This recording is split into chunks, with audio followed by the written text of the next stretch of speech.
आइए आज सीखते हैं अंग्रेजी का एक नया अक्षर हिंदी ध्वनि व हिंदी शब्दों के साथ। अंग्रेजी वर्णमाला के अक्षरों को समझने की इस सीरीज में पढ़े लिखे होने या नहीं होने का कोई फर्क नहीं पड़ता। अक्षर ही किसी भी भाषा का आधार होते हैं। जैसा कि हम जानते हैं कि अक्षरों से ही भाषा बाल रूप में जन्म लेकर शब्दों और उसके बाद वाक्य के रूप में अपना जीवन आगे बढ़ाती है। किसी भी कारण से यदि आरंभ ही अक्षरों के अत्यधिक ही त्रुटिपूर्ण ज्ञान से हो तब भाषा को बाल रूप में ही पोलियो हो जाता। आइए आगे बढ़ते हैं, सीखते और समझते हैं आज के अक्षर को। क्यों इसे ऐसे आइए जाने इस अक्षर को और अंग्रेजी की सच्चाई का पता लगाएं। जाने ग्रामीण भारत की शिक्षा एवं भाषा को कमजोर करने में अंग्रेजी का योगदान, विशेषतः ग्रामीण भारत। पहला प्रश्न, क्या आपको सच में पता है यह क्या है? आपका उत्तर होगा ई, अंग्रेजी के एक अक्षर ई का नाम। जबकि दूसरा प्रश्न हमें स्वयं से और भी पूछना चाहिए, जो कि अधिकांशतः हम नहीं पूछते। यही कारण है हम अंग्रेजी के अक्षरों को सही व व्यवहारिक रूप में समझ नहीं पाते। प्रश्न, क्या यह बिल्कुल वैसे ही है जैसे हिंदी के एक अक्षर ट का नाम तो है?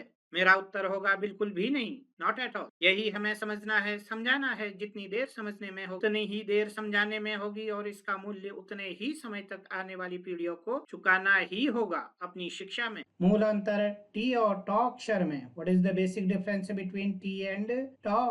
टॉ न केवल इसका नाम है बल्कि उच्चारण के समय इसकी ध्वनि भी टॉ ही होती है, अर्थात जैसा नाम वैसा काम है। इसको उसी ध्वनि के रूप में हम उच्चारित कर सकते हैं। आशा करता हूँ कि आप आरंभ से ही ए से लेकर एच तक के एपिसोड्स देख चुके होंगे, क्योंकि उन एपिसोड्स में विस्तार में स्वर व्यंजन अक्षरों में चर्चा की गई है और अंग्रेजी व हिंदी के स्वर व्यंजन अक्षरों की कई बातों को अब हम गहराई से समझ चुके हैं। यदि फॉर्मूला या सूत्र के रूप में हम देखें, अक्षर equal to consonant plus vowel और अक्षर इक्वल टू व्यंजन धन स्वर होता है। स्वर की विशेषता होती है कि स्वर वर्णमाला का एक वर्ण भी है और अक्षर भी है, क्योंकि उच्चारण में ये स्वतंत्र होते हैं। जबकि व्यंजन अक्षर तब तक नहीं है जब तक उनके साथ एक स्वर नहीं आ जाता है। टॉक कब बनता है?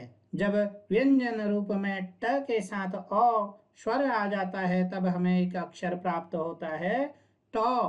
पढ़ते समय हम टॉ टमाटर टमाटर नहीं बोलते, हम बोलते हैं टमाटर। दूसरी ओर टी केवल इसका नाम है, जबकि उच्चारण के समय इसकी ध्वनि ट होती है, अर्थात नाम और काम दोनों में ही भिन्नता है। क्यों हमें इसे टी नहीं बल्कि ट पढ़ना चाहिए? यदि मैं इसे टी पढ़ूं, मुझे पढ़ना पड़ेगा टी एन, टी एबल। क्या मैं टी एबल टी एन पढ़ता हूँ? नहीं। क्यों नहीं पढ़ता? क्योंकि मूल रूप में इसकी ध्वनि ट होती है। यदि हम हिंदी वाले ट को देखें और अंग्रेजी वाले टी को देखें, हिंदी वाला ट कब बनता है? जब व्यंजन ट के साथ स्वर अ आ जाता है, तब हमें हिंदी में एक अक्षर प्राप्त होता है। उसी प्रकार व्यंजन कॉन्सोनेंट ट के साथ जब एक स्वर ई आ जाता है, तब हमें एक अक्षर मिलता है टी। यदि मैं हिंदी से अ हटा दूं, यहाँ क्या बचा?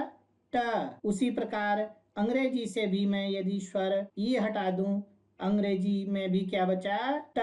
हिंदी में भी हमारे पास ध्वनि मिलती है ट, अंग्रेजी में भी हमारे पास ध्वनि मिलती है ट। कैसे? टट टमाटर, टट टोकरी, टट टेन, टट टेबल, सब जगह हमें क्या ध्वनि प्राप्त होती है? टट टट। अब हमें हिंदी में भी ध्वनि मिलती है ट और अंग्रेजी में भी ध्वनि मिलती है ट। टट टमाटर, टट टोकरी, टट टेन, टट टेबल, सब जगह हमें ध्वनि मिलती है टट टट टट टट। आइए अब हम बढ़ते हैं अपने प्रैक्टिकल सेशन की ओर। अपनी पुस्तक में हमें इन्हें कैसे पढ़ना है और व्यवहार में कैसे लाना है, हिंदी शब्दों की सहायता से हमें अंग्रेजी कैसे सीखनी है, यह जानते हैं। टट टट, इसको थोड़ा सॉफ्ट बोलने की कोशिश करना, क्योंकि ट और त दोनों का साउंड इसी से आता है।